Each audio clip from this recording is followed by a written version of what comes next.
नमस्कार दोस्तों, स्वागत है आपका आज के मुख्य समाचार में, जिसमें सबसे पहली और बड़ी खबर में आपको बताएंगे कि रूस यूक्रेन युद्ध का असर। बोरिस जॉनसन ने MI-17 से नहीं अमेरिकी चिनूक से की गुजरात में यात्रा। दूसरी बड़ी खबर में जिक्र होगा कि इमरान खान ने फिर की भारत की तारीफ, कहा पाकिस्तान में जल्द हो चुनाव।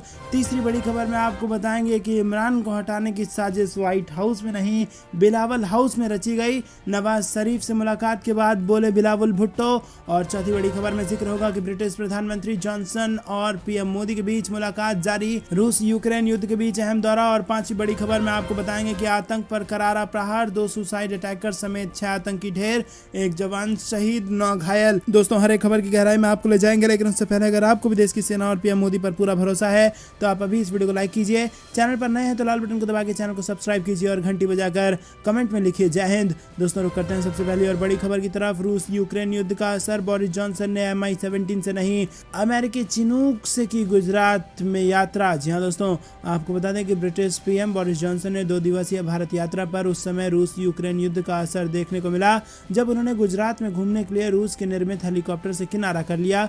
दरअसल भारत दौरे पर आए बोरिस जॉनसन ने सीधे गुजरात में लैंड किया, लेकिन बोरिस जॉनसन के आने से 3 दिन पहले एक ब्रिटिश संपर्क टीम भारत आई थी और इस टीम ने भारत सरकार से रूसी निर्मित MI-17 हेलीकॉप्टर को अमेरिकी चिनूक के साथ रिप्लेस करने का अनुरोध किया। इसी के साथ टाइम्स ऑफ इंडिया की रिपोर्ट के मुताबिक वरिष्ठ प्रोटोकॉल अधिकारियों ने बताया कि ब्रिटिश टीम ने भारत से अनुरोध करते हुए कहा था कि जब बोरिस जॉनसन गांधीनगर और वडोदरा के पास हलोल स्थित ब्रिटेन की कंस्ट्रक्शन इक्विपमेंट मैन्युफैक्चरिंग JCB के प्लांट जाएं और आएं तो रूसी निर्मित MI-17 हेलीकॉप्टर की जगह अमेरिकी चिनूक का इस्तेमाल किया जाए।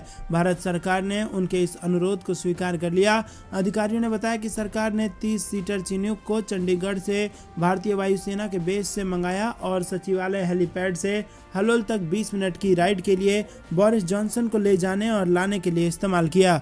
रुक करते हैं अगली बड़ी खबर की तरफ। इमरान खान ने की भारत की तारीफ, कहा पाकिस्तान में जल्द हो चुनाव। जी हाँ दोस्तों, आपको बता दें कि और प्रधानमंत्री इमरान खान ने गुरुवार को फिर से पाकिस्तान में नए सिरे से चुनाव का आह्वान किया और पीएम पद से हटने के बाद उन्होंने इस बार लाहौर में एक और पावर शो को संबोधित किया। उन्होंने विदेश नीति के लिए भारत की फिर से प्रशंसा की है। इमरान खान ने इस बात पर जोर दिया कि भारत दूसरे देशों के लाभ से पहले अपने लोगों के लिए सोचता है। इमरान खान अपनी सभा में मौजूद भीड़ में काफी गदगद दिखे और उन्होंने कहा कि मैंने इतनी बड़ी भीड़ कभी नहीं देखी। दोस्तों, रुक करते हैं अगली बड़ी खबर की तरफ। इमरान को हटाने की साजिश व्हाइट हाउस में नहीं बिलावल हाउस में रची गई। नवाज शरीफ से मुलाकात के बाद बोले बिलावल भुट्टो। जी हाँ दोस्तों, पाकिस्तान पीपुल्स पार्टी के अध्यक्ष बिलावल भुट्टो ने कहा कि ये उनकी पार्टी थी जिसने पूर्व पीएम इमरान खान को हटाने की साजिश रची थी। भुट्टो ने इमरान खान को हटाने में किसी भी विदेशी हाथ से इनकार किया और उन्होंने कहा कि इमरान खान के खिलाफ कोई विदेशी ताकत या साजिश नहीं थी, वो एक लोकतांत्रिक साजिश थी और ये व्हाइट हाउस नहीं था बल्कि बिलावल हाउस में इस साजिश को रचा गया था। लंदन में पत्रकारों से बात करते हुए बिलावल भुट्टो ने कहा कि गठबंधन सरकार एक बार फिर देश में लोकतंत्र की बहाली की दिशा में काम करने की कोशिश करेगी। उन्होंने कहा कि वो PMLN के वरिष्ठ नेता नवाज शरीफ से मिलने आए हैं क्योंकि सभी में सहमति बनने के बाद वो पाकिस्तान के मुद्दों को सुलझा सकते हैं। उन्होंने कहा कि PMLN और PPP एक बार पाकिस्तान के मुद्दों को सुलझा लेंगे। हालांकि PPP सूत्रों ने पहले कहा था कि बिलावल संघीय कैबिनेट के गठन के बारे में अपनी पार्टी और अन्य सहयोगियों की आपत्ति को व्यक्त करने के लिए नवाज से मिल रहे हैं। दोस्तों, रुक करते हैं अगली बड़ी खबर की तरफ। ब्रिटिश पीएम जॉनसन और पीएम मोदी के बीच मुलाकात जारी। रूस यूक्रेन युद्ध के बीच अहम दौरा। जी हाँ दोस्तों, आपको बता दें कि ब्रिटेन के प्रधानमंत्री बोरिस जॉनसन के भारत दौरे का दूसरा दिन है। प्रधानमंत्री नरेंद्र मोदी ने सुबह नई दिल्ली स्थित राष्ट्रपति भवन में ब्रिटिश पीएम की अगवानी की और इसके बाद विदेशी मेहमान जॉनसन सीधे राजघाट पहुंचे और वहां उन्होंने राष्ट्रपिता महात्मा गांधी को श्रद्धा सुमन अर्पित किए। रुक करते हैं अगली बड़ी खबर की तरफ। जम्मू कश्मीर में आतंक पर करारा प्रहार, 2 सुसाइड अटैकर समेत 6 आतंकी ढेर, 1 जवान शहीद, 9 घायल। जी हाँ दोस्तों, आपको बता दें जम्मू कश्मीर के अलग अलग इलाकों में पिछले कुछ घंटों में 2 एनकाउंटर हुए हैं जिसमें कुल 6 आतंकी मारे गए हैं। आतंकवादियों के खिलाफ इस ऑपरेशन में एक भारतीय जवान भी शहीद हुआ है, वहीं 9 जवान घायल बताए गए हैं। बता दें कि 2 दिन बाद पीएम मोदी जम्मू कश्मीर दौरे पर जा रहे हैं। सुजावा एनकाउंटर में जो आतंकी मारे गए हैं उनको फिदायीन हमलावर बताया जा रहा है। एक आतंकी ने सुसाइड जैकेट पहनी हुई थी। तब से ताज़ा हमला जम्मू के सुजावा इलाके में मौजूद चड्ढा कैंप के पास सुबह करीब 4:15 बजे हुआ। यहां सीआईएसएफ के 15 जवानों को ड्यूटी पर ले जा रही बस पर आतंकियों ने हमला किया। सीआईएसएफ ने आतंकी हमले में जवाबी कार्रवाई की, जिसके बाद आतंकी वहां से भाग गए और इस पूरी कार्रवाई में कुल 5 जवान घायल हुए थे, जिसमें से सीआईएसएफ के एक एएसआई शहीद हो गए। दोस्तों, रुक करते हैं अगली बड़ी खबर की तरफ। सीएम योगी का नया आदेश। यूपी में बड़े घोटालों की जांच के लिए बनेगा कानून, सीबीआई जैसी होगी एसआईटी। जी हां दोस्तों, मुख्यमंत्री योगी आदित्यनाथ ने प्रदेश में होने वाले बड़े घोटालों, जालसाजी, पेपर लीक जैसे मामलों में जांच विवेचना की गुणवत्ता बढ़ाने और सुदृढ़ करने के लिए सीबीआई की तर्ज पर उत्तर प्रदेश में UP special police establishment act तैयार कराने का निर्देश दिया है। तय किया गया है कि स्पेशल इन्वेस्टिगेशन टीम को सीबीआई की तर्ज पर बनाकर कड़ी कार्रवाई की जाए ताकि भ्रष्टाचार पर अंकुश लगे। प्रदेश के अपर मुख्य सचिव अवनीश अवस्थी ने बताया कि प्रदेश में होने वाले बड़े घोटाले, आर्थिक अपराधों आदि की जांच के लिए पहले से मौजूद एसआईटी एक प्रशासनिक आदेश के आधार पर काम कर रही है। इसे और प्रभावी बनाने के लिए सीबीआई की तरह एक्ट बनाया जाएगा। दरअसल CBI Delhi police special establishment act 1946 के तहत काम करती है और इसके तहत उसे पूरे भारत में किसी भी मामले की अपने यहाँ रिपोर्ट दर्ज करने और विवेचना करने का अधिकार है।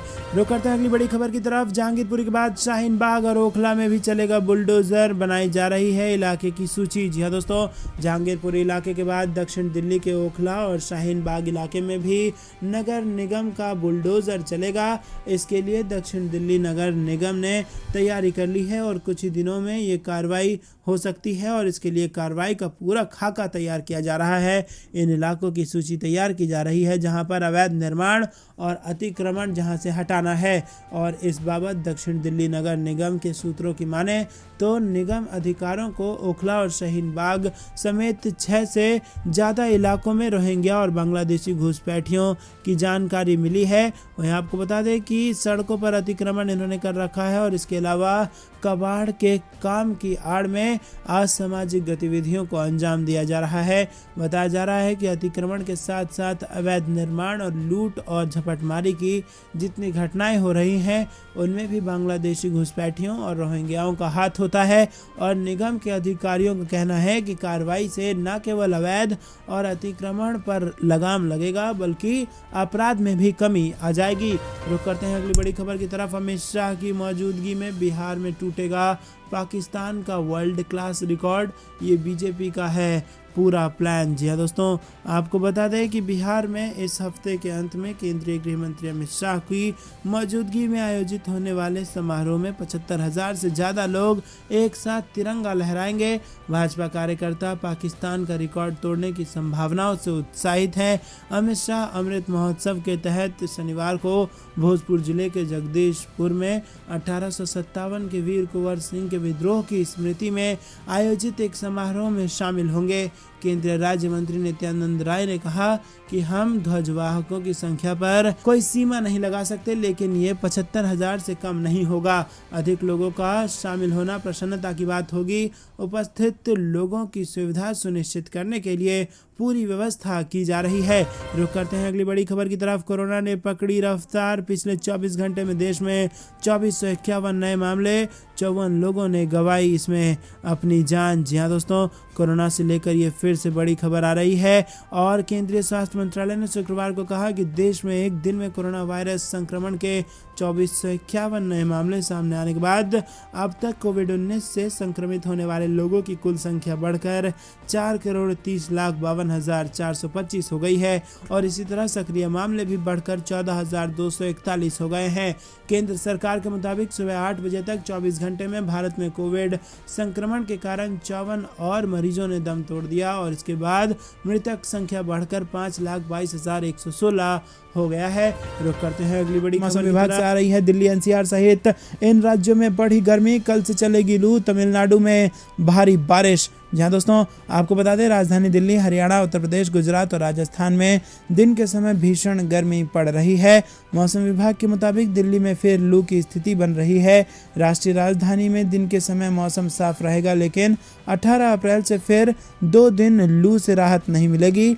दिल्ली में 17 अप्रैल 2022 को न्यूनतम तापमान 27 डिग्री सेल्सियस और अधिकतम तापमान 41 डिग्री सेल्सियस रहेगा।